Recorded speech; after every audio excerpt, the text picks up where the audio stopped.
오늘 물건은 서울중앙지방법원 2022 타경 104571 삼성동에 있는 롯데아파트 102동 1706호입니다.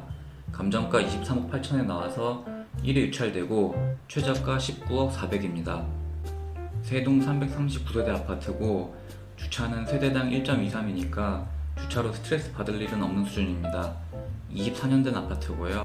공급 122, 전용 91, 평으로 환산하면 공급 37평, 전용 27평이고요. 방 4개, 화장실 2개고요. 평면도 보면 3베이 판상형이고 거실과 안방, 작은 방 1개가 남향이고 작은 방 2개가 북향입니다. 감정평가서상 내부 구조도에는 발코니 확장 안 된 걸로 나오고요. 지도에서 보면 물건 6호 라인이 여기고요. 거의 정남에 가까운 남향이고 앞에 23층짜리 힐스테이트 아파트 105동이 있기는 한데 동간거리가 60m가 넘어서 일조에는 영향이 없을 걸로 보이고요. 3D를 보면 여기가 물건인 102동이고요. 여기가 101동, 103동입니다. 그리고 남쪽으로 앞에 힐스테이트 105동 있고 물건은 6호 라인이 여기입니다. 그래서 20층, 19층, 18층 이게 물건인 1706호고요. 일조 한번 보겠습니다. 촬영일인 24년 3월 12일 기준으로 아침 7시 모습이고요. 시간 점점 지나면 해 잘 들죠? 8시부터 해가 쨍하게 들기 시작하고 해 계속 잘 들다가 오후 1시쯤 되면은 약간 그늘지기 시작합니다. 그리고 나서는 이제 해질 때까지 약간 계속 그늘이 드는 모습이고 물건 서쪽으로 이렇게 1호부터 5호 라인이 이렇게 벽을 가리고 있거든요. 그래서 그늘이 지는 영향이 좀 생기는 거고 그래도 그늘이 일조에 뭐 크게 영향을 줄 것 같진 않고요. 워낙 고층이라서 거실뷰 한번 보겠습니다. 거실뷰는 이런 느낌이고요. 이쪽이 다 아파트촌이라서 특별한 뷰는 없습니다. 단지 정문 뷰는 이런 느낌이고요. 여기 둘러보면 이 길이 큰 길로 나가는 학동로로 가는 길이고요. 여기가 학동로, 학동로에서 이쪽 오른쪽으로 가면 청담역이고 이쪽 왼쪽으로 가면 강남구청역입니다. 그래서 교통편은 편하다. 큰 길로 가는 길이 편하게 되어 있다. 이건 장점이고요. 전반적으로 아파트 외관은 멀끔합니다. 여기가 물건인 102동이고요. 여기 보시면 단지 전체가 지상에는 주차를 못하게 되어 있고요. 그래서 주차가 약간 타이트한 느낌이 있는 것 같아요. 그래서 후기 보면 지상 주차하게 해달라 이런 얘기가 있고요. 위치는 강남구에서 테헤란로 북쪽, 태북의 중앙이라고 볼 수 있고 삼성동의 서북쪽 블록입니다. 바로 옆에 강남구청 있고 길 건너서 강남세무서 있고 이렇게 주요 관공서가 있다는 거는 입지로 이 근처가 강남의 센터라고 볼 수 있는 거죠. 청담역, 강남구청역, 삼성중앙역 가까이에 있고 청담역 도보 5분, 강남구청역 도보 11분, 삼성중앙역 도보 15분 나오네요. 7호선 이용은 아주 편하고 수인분당선, 9호선 다 이용할 수 있는 거리에 있습니다. 초등학교는 엄북초등학교 배정이고 엄북초는 도보 10분 거리에 있네요. 엄북초는 학급당 학생 수가 강남구에서도 평균의 1.5배 정도 되는 인기 있는 학교다. 이런 얘기는 지난번 삼성 힐스테이트 영상 때도 말씀드린 적이 있고요. 근방에 걸어갈 수 있는 거리에 언주중학교, 영동고등학교, 경기고등학교 같은 학교가 있습니다. 동네 느낌 보면 청담역, 강남구청역, 선정릉역, 삼성중앙역 이렇게 있는 블록인데요. 여기 강남구청 있고 강남구청 주변으로 이렇게 아파트 단지가 둘러싸고 있는 느낌입니다. 이렇게 강남구청 주변으로 기역자 모양으로 아파트 단지가 둘러싸고 있는 느낌이고요. 여기 언주중학교, 삼릉초등학교 있고 이쪽은 주택가 느낌이고요. 지도에서 300세대 이상 아파트 단지만 표시를 한 건데요. 삼성동에서 300세대 이상 아파트는 대부분 이쪽 서북쪽 블록에 다 모여 있습니다. 강남구청 주변으로 해서 모여 있는 거고요. 롯데아파트는 여기 있습니다. 롯데 옆에는 삼성동 최신축인 레미안 라클렛이 있고, 롯데 남쪽에는 삼성동 대장인 힐스테이트가 있습니다. 그래서 구청 끼고 이 구역이 신축 아파트, 대단지 아파트 몰려있는 살기 좋은 구역이다, 이렇게 볼 수 있고요. 후기 보면 출퇴근 편리하고 조용하고, 단지 내는 조용하고 평화롭다, 주변 환경 깨끗하고 조용하다, 대중교통 이용하기 편리하다, 주변 아파트 대단지들이 많아서 조용한 편이다, 지하주차장 자리 부족해서 1층 주차를 열어야 되지 않느냐, 이런 얘기가 있네요.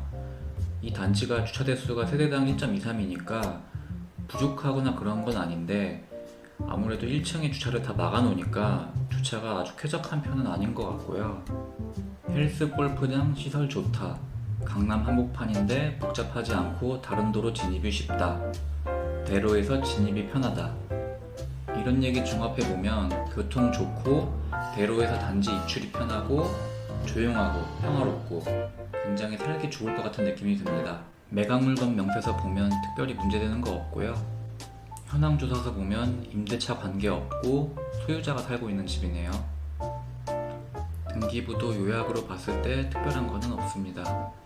근데 이 집 등기부를 풀버전으로 보면 되게 재밌는 히스토리가 있어요. 이 집이 경매에 넘어갈 뻔한 게 한두 번이 아닙니다. 등기부 갖고 보면 2013년 7월에 현 소유자 조땡땡이 8억 2천의 집을 사고 나서 2014년 6월에 삼성세무서에서 압류를 합니다. 재산세 일과라고 되어 있는 거 보니까 재산세 체납했던 거죠. 압류는 2015년 4월에 해제가 되고요. 이거는 재산세를 내니까 세무서에서 압류를 풀어준 거죠. 이게 집 넘어갈 뻔했던 첫 번째 기록이에요. 이때 재산세 못 냈으면은 이 집은 진작에 공매로 나왔겠죠. 그 다음에 2016년 2월에 강제경매 개시 결정이 났다가 2016년 3월에 취하로 또 풀리고요. 이거는 집주인이 빚을 안 갚으니까 채권자가 집을 넘겨서 빚을 받으려고 했는데 집이 경매로 넘어가게 생기니까 부랴부랴 빚을 갚은 거죠. 이게 두 번째. 2016년 3월에 강제경매 개시 결정이 났다가 2016년 8월에 취하로 풀리고요. 세 번째, 2017년 8월에 강제경매 개시 결정이 났다가 2018년 1월에 취하로 풀리고요. 이게 네 번째, 2018년 2월에 강제경매 개시 결정이 났다가 2020년 10월에 기각이 돼서 풀리고요. 다섯 번째, 2022년 5월에 강제경매 개시 결정이 나서 지금 보고 있는 사건이 된 거고요.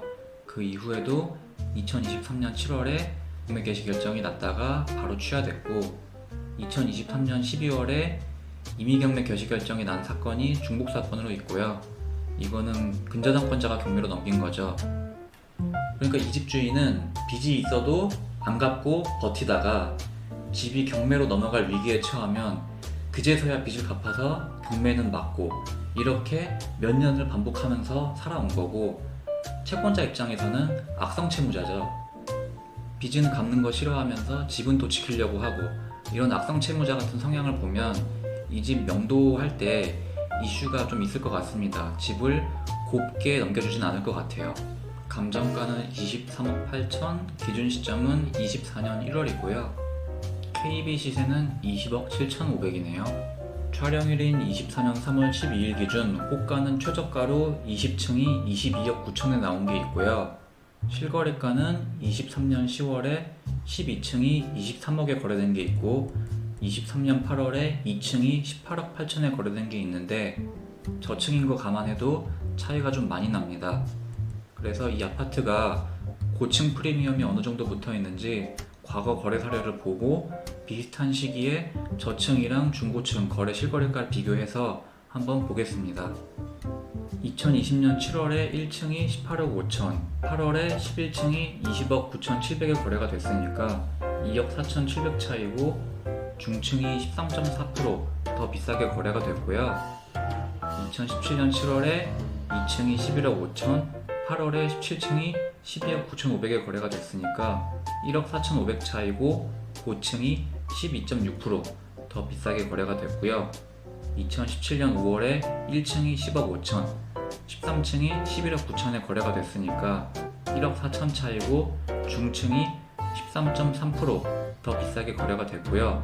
전반적으로 중고층이 1, 2층보다 대략 13% 정도 비싸게 거래가 되는 경향이 있어요.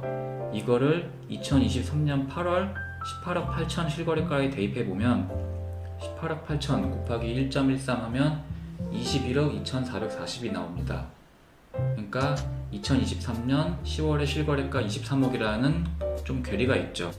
23년 실거래가 18억 8천, 23억 이렇게 두 개를 비교해 봤을 때는 중층이 22.3% 비싸게 거래가 된 거라서 이거는 저층과 중고층의 차이만 반영됐다고 보기는 어렵고 18억 8천이 급매여서 싸게 팔렸거나 23억에 산 사람이 좀 비싸게 샀다 이렇게 봐야 될 것 같습니다.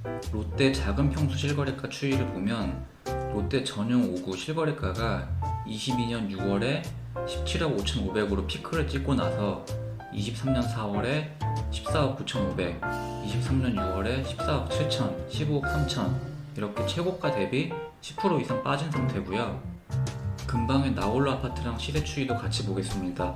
서광은 전용 5구가 21년 11월에 17억 5천으로 피크를 찍고 23년 5월에 14억 5천, 15억으로 저점을 찍었다가 최근에 17억, 16억 7천 이렇게 회복하는 추세네요. 한솔은 전용 5구가 20년 11월에 15억 3천으로 피크 찍고 나서 23년 7월에 12억 5천으로 빠졌다가 올해 1월에 다시 14억 찍으면서 올라왔고요. 현대는 전용 5구가 21년 5월에 16억으로 피크를 찍고 23년 8월에 14억 3천, 23년 11월에 14억 5천 이렇게 하락했다가 살짝 회복하는 추세고요. 현대 전용 84는 21년 12월에 21억으로 피크 찍고 23년 9월에 19억 5천으로 거래가 된 게 있고요. 지금 롯데 5구, 서광 5구, 한솔 5구, 현대 5구, 84 이렇게 최근 실거래가 추이를 살펴봤는데요. 전반적으로 볼 때 이 동네 구축 나홀로가 21년, 22년에 피크를 찍고 살짝 빠졌다가 최근에 회복하는 추세이긴 한데 아직 전고점을 뚫지는 못했습니다. 근데 롯데 23억은 회복 정도가 아니라 이거는 신고가를 다시 썼죠.